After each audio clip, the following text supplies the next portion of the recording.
Fertility ట్రీట్మెంట్స్లో ఫ్యూచర్లో ఎటువంటి మార్పులు రావచ్చు దాని గురించి ఇవాళ మాట్లాడతాం. హలో ఎవ్రీవన్, నేను doctor Mounika, consultant, fertility expert, 49 hospital, LB Nagar, Hyderabad. ఇప్పుడు ప్రతి ఫీల్డ్లో ఒక పర్టిక్యులర్ టాపిక్ గురించి చాలా డిస్కషన్ జరుగుతుందండి. That is AI, artificial intelligence. ఈ ఆర్టిఫిషియల్ ఇంటెలిజెన్స్ వేరే అన్ని ఫీల్డ్స్ టచ్ చేసినట్టు మన ఫర్టిలిటీ ఫీల్డ్లో కూడా చాలా ఇంపార్టెన్స్ ఉంది. అండ్ ఫ్యూచర్లో ఎన్నో మార్పులు మనం చూడబోతున్నాం. ఎటువంటి పాజిటివ్ ఇంప్రూవ్మెంట్స్ ఉండొచ్చు అన్నది ఇవాళ డిస్కస్ చేస్తాను. ఫస్ట్ వచ్చేసి ఫ్యూచర్లో వన్ సైజ్ ఫిట్స్ ఆల్ అన్న ట్రీట్మెంట్ ఉండదండి. అంటే ఒకటే ట్రీట్మెంట్ అందరికీ ఒకటేలాగా ఉండదు. ఏఐ ట్రీట్మెంట్ వల్ల ఓవర్ ఇయర్స్ చాలా డేటా గ్యాదర్ చేసేసి ఆ సిస్టమ్స్ పర్టిక్యులర్ పేషెంట్ లేదా ఒక కపుల్ వచ్చినప్పుడు ఫ్యూచర్లో వీళ్ళ ప్రొఫైల్, వాళ్ళ వెయిట్ ఏంటి, వాళ్ళ హిస్టరీ ఆఫ్ ట్రీట్మెంట్ ఏంటి, వీళ్ళకు ఏ ట్రీట్మెంట్ వెళ్తే కరెక్ట్, ఏ డోస్ ఇస్తే కరెక్ట్, ఏ ఇంజెక్షన్ ఇస్తే కరెక్ట్, సో అట్లా ఒక టైలర్డ్ ఇండివిజువల్ అప్రోచ్ అన్నది స్టార్ట్ అవుతుంది. నౌ సెకండ్ వచ్చేసి ఈ ఏఐలో మనకు ఎంబ్రియో సెలెక్షన్ కూడా హెల్ప్ అవుతుంది.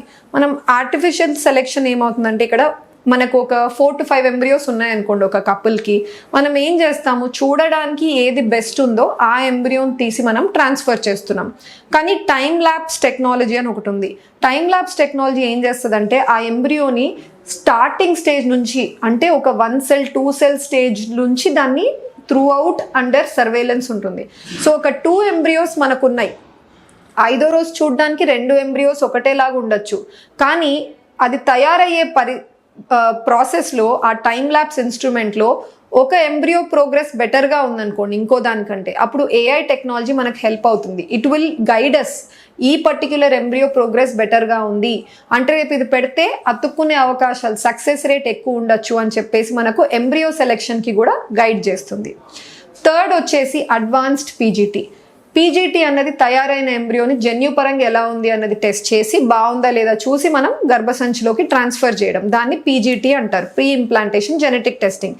కానీ పోను ఇదే పీజీటీ ఇంకా కూడా అడ్వాన్స్డ్ లెవెల్ వెళ్ళిపోయి ఉంది. అంటే సింగిల్ జీన్స్ లేదా సమ్టైమ్స్ మల్టిపుల్ జీన్స్, పాలీజెనిక్ డిజార్డర్స్ని కూడా మనం రూల్ అవుట్ చేయడానికి హెల్ప్ అవ్వచ్చు. This is the future. And next వచ్చేసి ఒకటి జీన్ ఎడిటింగ్ అని ఉందండి. నా జీన్ ఎడిటింగ్ అంటే సింపుల్గా ఎక్స్ప్లెయిన్ చేయాలంటే, ఇప్పుడు మనకు ఒక ఎంబ్రియో ఉంది, కానీ ఈ ఎంబ్రియోలో ఒక పర్టిక్యులర్ డిసీజ్ కాజింగ్ జీన్ ఉంది, దాన్ని డిటెక్ట్ చేసి అది మనం రిమూవ్ చేసేస్తే అప్పుడు ఆ రిస్క్ ఉండదు కదా, తర్వాత ఆ ఎంబ్రియోని పంపిద్దాం. ఇదంతా ఫ్యూచర్ అండి, ఇప్పుడు జరగట్లేదు, ఐఎమ్ జస్ట్ ఎక్స్ప్లెయినింగ్.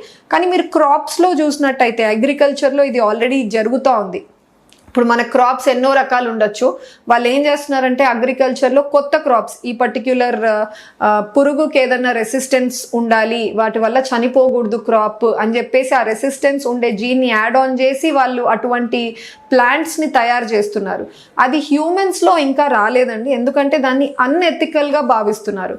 ఎందుకు అన్ఎథికల్గా అంటున్నాను అంటే, చాలామంది వాళ్ళు ఏమనుకుంటున్నారంటే ఈ జీన్ ఎడిటింగ్ టెక్నాలజీ కనుక మనకు చేతిలోకి వస్తే మనం ఈ ఒక హ్యూమన్ ఇలా ఉండాలి అని మనం డిక్టేట్ చేయొచ్చు. అంటే ముక్కు ఇలా ఉండాలి, హైట్ ఇలా ఉండాలి, వాళ్ళ చెవులు లేదా కళ్ళు ఇలా ఉండాలి అని చెప్పేసి. సో అందుకనే జీన్ ఎడిటింగ్ ఇంకా it's not completely ethically allowed, but it is still in the process అనమాట. ఇది కూడా వన్ ఆఫ్ ద ఫ్యూచర్ అవ్వచ్చు మనకు ఫ్యూచర్లో.